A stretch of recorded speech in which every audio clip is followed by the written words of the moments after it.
इन्न अक्रमकुम इंदल्लाहि अत्काकुम। बिस्मिल्लाहिर्रहमानिर्रहीम। मेरे अजीज दोस्तों, अल्लाह ने इंसान को अक्ल और फितरत अता की है। इसी अक्ल और फितरत के बेस पे उसका मुहासिबा होना है।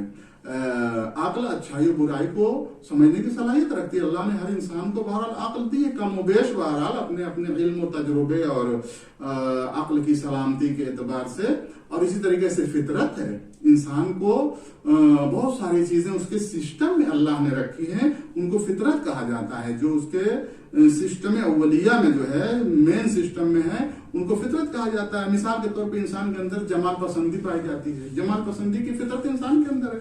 इसी तरीके से आप देखें, इंसाफ पसंदी है और हक परस्ती है, इस टाइप की चीजें इंसान में बहरहाल पाई जाती है। इंसान की फितरत में ये दाखिल है कि मजलूम की हिमायत का उसके अंदर जज्बा मौजूद होता है। मजलूम को किसी को देखता है तो उसकी हिमायत कर। ये अलग बात है कि उसका शातिर दिमाग जो है मामूलन जो है वो हक परस्ती नहीं करने देता या मजलूम की हिमायत नहीं करने देता या इस तरह से बहुत सारे वो उसका शातिर दिमाग हो जाता है। लेकिन अगर इंसान की अक्ल सालिम हो, अक्ल सलीम, और इस तरीके से उसकी फितरत भी पाको पाकीज़ा बची हो, जैसी अल्लाह ने उसको अता की थी, दो अजीम तरीन नेमतें अल्लाह ने अक्ल फितरत की सूरत में उसे अता की थी, अगर उसको उसी तरीके से बचा के रखता तो वो फिर बहुत ही अलग इंसान होता। जैसा कि बुजुर्ग इंसानों को देखने में आता है कि वो किस तरीके से हक की हिमायत करते हैं, किस तरीके से मजलूमों की हिमायत करते हैं और किस तरीके से उनकी फिक्र बुलंद होती है, शख्सियत बुलंद होती है और उनकी अक्ल भी सही तरीके से जो है काम करती है। इसीलिए वो दूसरों की रहनुमाई करते हैं, बजाय इसके की जो है दूसरों की तरह रहनुमाई के मोहताज हो। मामूलन जो अक्ल सलीम के मालिक होते हैं और फितरत सालिम के, वो दूसरों की रहनुमाई किया करते हैं। उनकी सबसे बड़ी मिसाल अंबिया इलाही और औलिया इलाही हैं, अपने अपने मरातिब के एतबार से। बहरहाल अपनी अक्ल और फितरत को किसी हद तक जो है सालिम नहीं बचाएंगे तो दीन को सही से समझना बहुत मुश्किल काम है। क्योंकि जब तक कि अक्ल, ये होता कैसे है, ये हकीकत में जो है जब हम बिना गुनाह कसरत से करते हैं तो हमारी अक्ल भी मखदूश होती रहती है और फितरत भी जो है वो कचरे के अंदर दबती चली जाती है। और फिर सही से जो है इंसान के अंदर वो जो फितरी चीजें होती हैं जो उसके सिस्टम में मौजूद थी,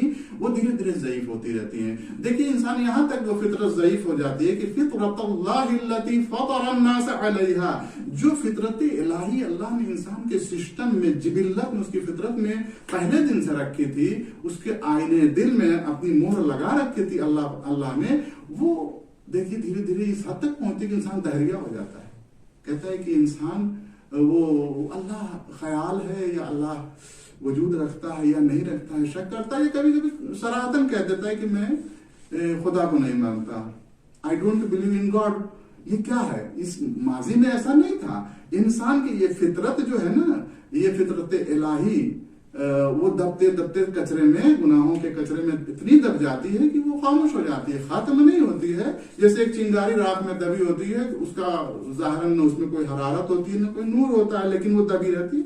इसी तरीके से फितरत भी दब जाती है और वो कोई जबरदस्त इसको धक्का लगेगा, झटका लगेगा, तब ये शायद बेदार हो सकेगा।